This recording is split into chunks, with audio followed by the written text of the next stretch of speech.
जय श्री राम दोस्तों। आज मैं आपको दर्शन कराने वाला हूँ माता सुरकंडा जी के, जो कि धनौल्टी में स्थित है, उत्तराखंड में। देहरादून से लगभग 1.5 से 2 घंटा लगता है जाने में। ये माता सुरकंडा का पैदल जाने वाला रास्ता है, सिद्धपीठ। सीढ़ियाँ हैं।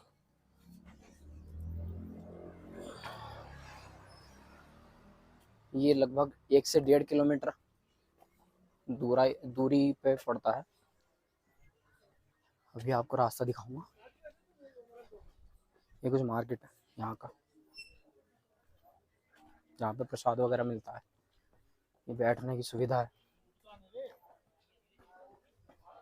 ये ऊपर जाने का रास्ता है जो कि मंदिर पे जाता है।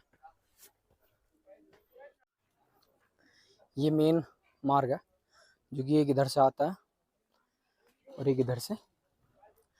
रोप वे बंद होने के कारण हमें पैदल जाना पड़ रहा है। अभी चलते हैं ऊपर।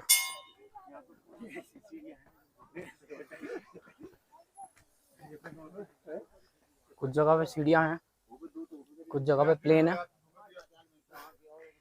देखते हैं कितनी दूर है। अब भगवान को पाने के लिए कुछ तो मेहनत करनी पड़ेगी। करते हैं मेहनत।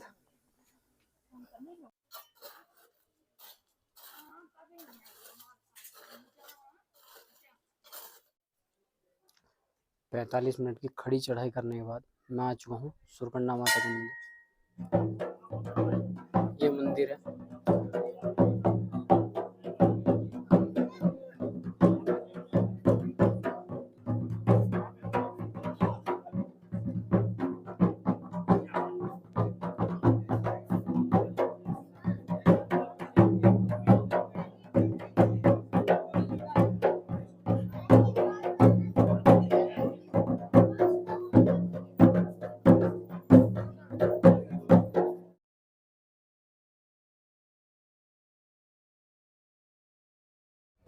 ये माता के मंदिर की परिक्रमा होती है, यहाँ पे देख सकता ऐसे भी क्या है जो कि मैं आपको दिखा रहा हूँ।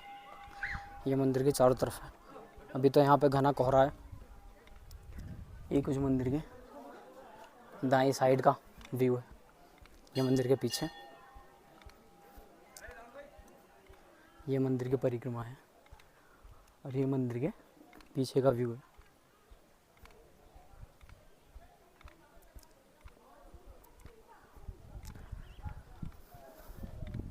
ये यहाँ पे हनुमान जी वानर रूप में रहते हैं।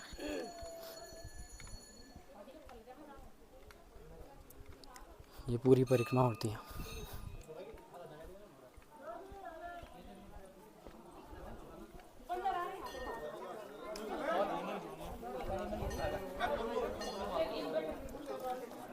ये मंदिर है जो कि मंदिर का मेन गेट है। यहाँ से अंदर दर्शन होते हैं, लेकिन अंदर फोटोग्राफी बंद है। ये एक माता का मंदिर है।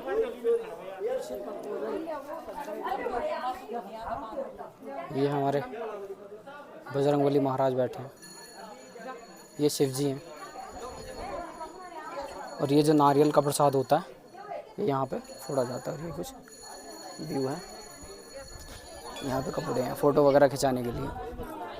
छोटी वाली की बड़ी वाली, छोटी वाली की बड़ी वाली, बड़ी वाली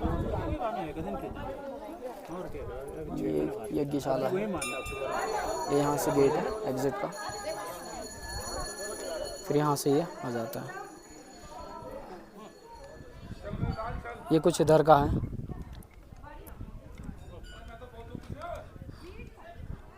ये इधर काफ़ी नीचे है जहाँ से हम आए। जय सुरकंडा माता। यहाँ की जो कहानी है, मैंने अभी पुजारी जी से पूछा। ये लगभग 500 साल पुराना मंदिर है और यहाँ पे 16 किलोमीटर दूर एक जाड़धार गांव पड़ता है, जो सुरकंडा माता का मायका कहा जाता है।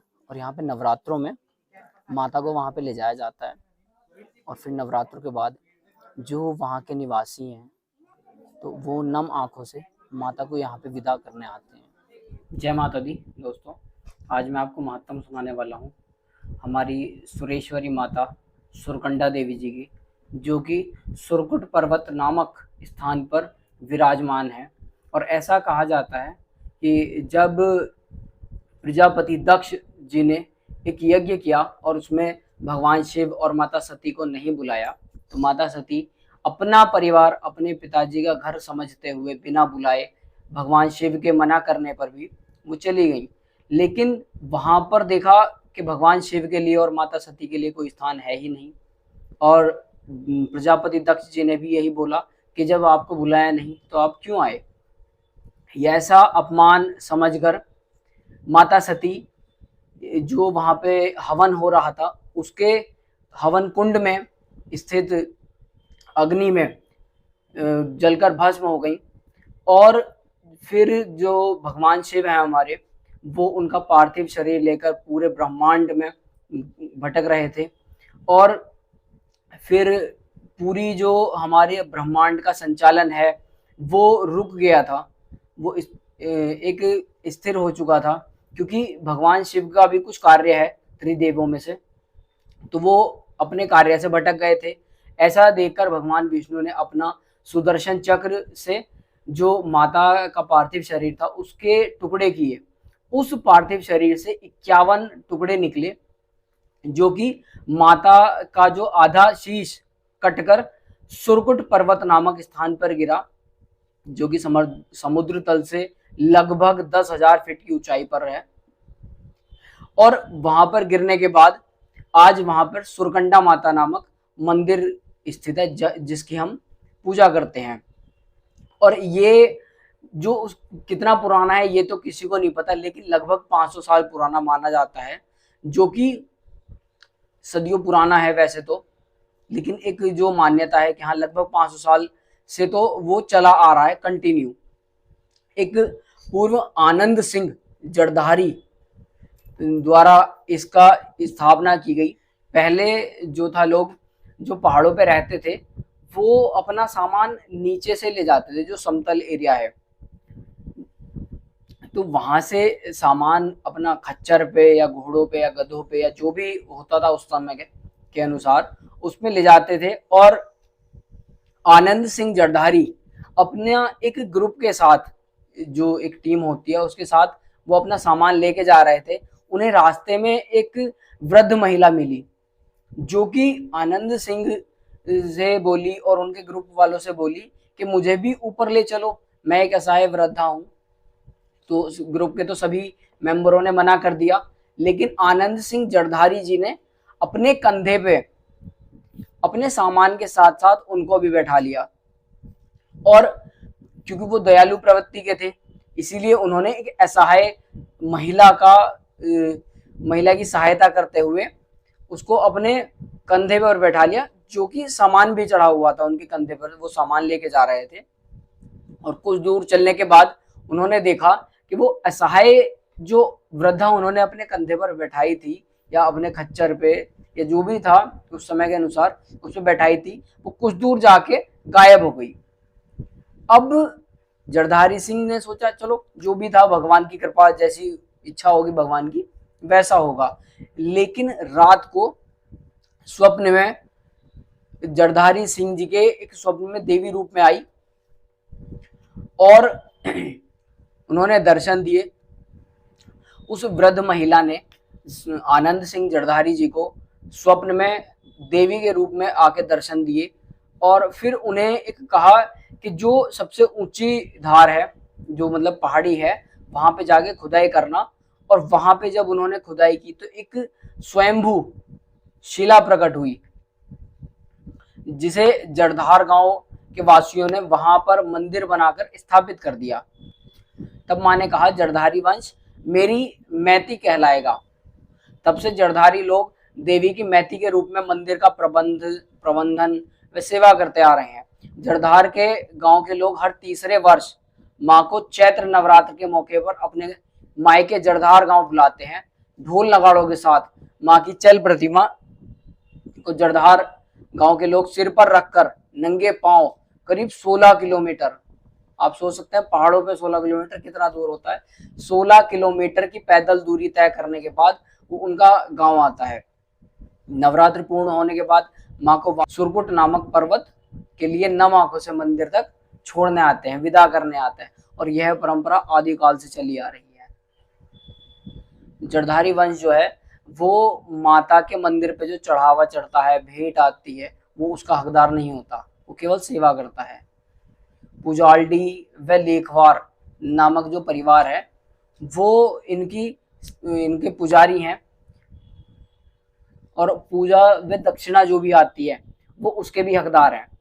और मालकोट के लोग देवी के मामा कहलाते हैं। जय सुकन्या माता। हम यहाँ रखे हैं, यहाँ की लोकेशन बहुत अच्छी है, सुरकंठा देवी टेम्पल, और आप लोग यहाँ विजिट कर सकते हैं। जय माँ सुरकंडा माता जी। और आज हम आए हैं माता के द्वार पे। मॉर्निंग हम चले थे 8 बजे, 10 बजे हम यहाँ पे पहुँच गए। हम आए हैं मसूरी से, एक्चुअली रहने वाले देहरादून से। हमें भाई यहाँ पे यूट्यूबर मिले हैं, क्या आपके चैनल का नाम? सनातनी यात्रा।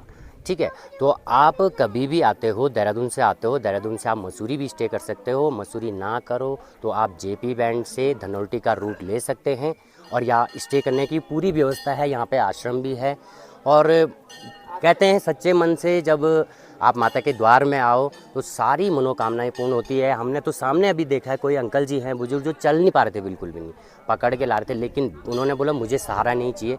बिना सहारे के बिल्कुल हमारे साथ साथ में माता के दर्शन हुए। अभी थोड़ा कपाट बंद है, थोड़ी देर बाद खुल जाएंगे। तो सभी भक्तों को यही अनुरोध है, आओ और बिल्कुल आनंद लो यहाँ का व्यू का भी, और माता के दर्शन कर दिल खुश हो जाता है। यहाँ से जाने का बिल्कुल भी मन नहीं कर रहा अभी। और कोशिश करो अपनी फैमिली के साथ आओ, साफ़ सफाई का भी ध्यान रखो, पर्यावरण का भी ध्यान रखो, कहीं पे प्लास्टिक भी मत फेंको। और सबसे बड़ी बात, यहाँ पे आके मन को इतनी शांति मिलती है। और जो पैदल नहीं चल पाते उनके लिए ट्रॉली है। ट्रॉली क्या है कि उसमें 200 रुपये ओनली है, अप एंड डाउन। उसमें क्या है कि आपका ज़्यादा एक्सपेंसिव भी नहीं है, नॉर्मली है, और पैदल भी आप आ सकते हैं। वॉकिंग जैसे हम बच्चों को लेके आए हैं तो बहुत अच्छा लगा, मन को बहुत शांति मिली। और भैया लोग बहुत दूर दूर से आए हैं, फॉरनर लोग भी आए, आ रहे हैं, आप भी आए, पूरी फैमिली के साथ आए। जय माता दी। बोलिए। मैं फैमिली के साथ आया पौंडीचेरी से माता जी का दर्शन करने के लिए। बहुत अच्छा लगा, एटमॉस्फेयर बहुत प्रकृति का साथ जॉइंट है, वेरी नाइस प्लेस। हम लोग को थोड़ा सा नया नया लगता है कि हम लोग साउथ का है, द्राविडियन कल्चर, और यहाँ तो सब आर्यन का ये है। बहुत अच्छा है, हिंदू धर्म का सब बहुत बहुत डेवलप हुआ है, बहुत अच्छा लगा, ब्यूटीफुल, नो डाउट।